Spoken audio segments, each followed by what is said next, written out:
صنف النهاردة من الأصناف المميزة في رمضان اللي لا يمكن نستغنى عنها في رمضان أبدا، وهو رموش الست أو عيون الشهد. وهي اسم على مسمى عيون الشهد، قد إيه جميلة جدا ودايبة ومرملة وحلوة قوي قوي وبمقادير اقتصادية. يلا بينا نسمي الله ونصلي على الرسول عليه الصلاة والسلام ونبدأ في الوصفة بتاعتنا. اول حاجة هعملها خالص هو الشربات بتاع رموش الست. عبارة عن ايه؟ انا معايا هنا كوباية ونص من السكر، حطيت عليهم كوباية ونص من المية وسبتهم يغلوا كده على النار. اول ما بدأ يغلي حطيت عليه عصير نص ليمونة وسبته بعد كده على نار هادية لمدة 3 دقايق، وبعد كده قلبته تقليبة وقفلت عليه وسبته يبرد تماما. ده كده بالنسبة للشربات بتاعنا، انا عايزاه يبقى خفيف مش تقيل. بعد كده هجيب بولة واحط فيها بيضة كاملة وبياض بيضة، واشيل الصفار بتاع البيضة التانية على جنب، واحط عليها نقطتين من الفانيليا ونص كوباية من السكر البودرة. ولازم هنا الوصفة يكون فيها سكر بودرة مش سكر عادي. ابدأي اخلطي البيض مع السكر كويس جدا جدا لحد ما تحسي كده ان لون البيض معاكي بقى لونه فاتح، والسكر بدأ يدوب مبقاش فيه تخريزات او حاجة. بعد كده هبدأ انزل بنص كوباية من الزيت، وبرضو هبدأ اقلبها كويس قوي قوي لحد ما تمتزج مع المكونات الاولانية. هتديكي خليط ناعم كده عامل زي الكريمة. تمام. بعد كده نزلت بكوباية الا ربع من السميد، والسميد ده اللي هو بتاع البسبوسة اللي معلهوش اي اضافات خالص. كمان حطيت عليها رشة من الملح، وبدأت ان انا اخلط كوباية الا ربع من السميد دي، وبدأت اقلبها كويس قوي وعشان تمتزج مع المكونات اللي قبلها.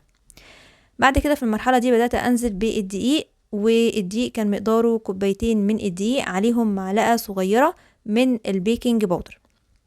وبدأت ان انا اعجن الدقيق كده بالمكونات دي برضو لحد ما تكون معايا عجينة هي حلوة، لا بتلزق لا في البولة ولا في ايدي، وفي نفس الوقت لا هي ناشفة ولا هي طرية بزيادة مش هقدر اتحكم فيها.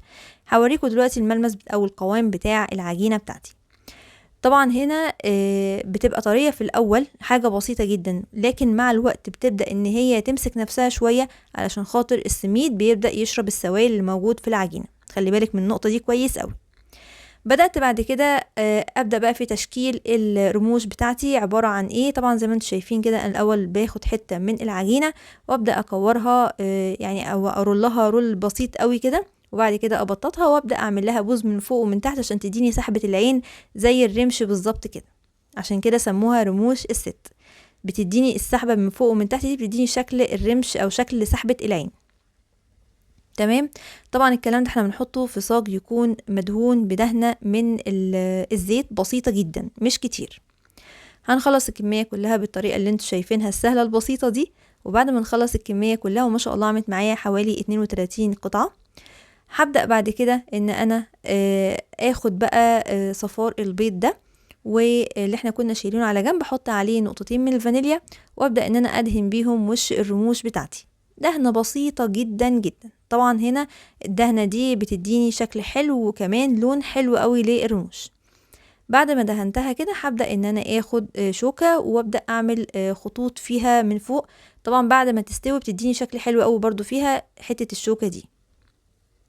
هنخلص الكمية كلها بالطريقة دي وندخلها بقى على فرن سخن على درجة حرارة 180. هتستوي الأول من تحت.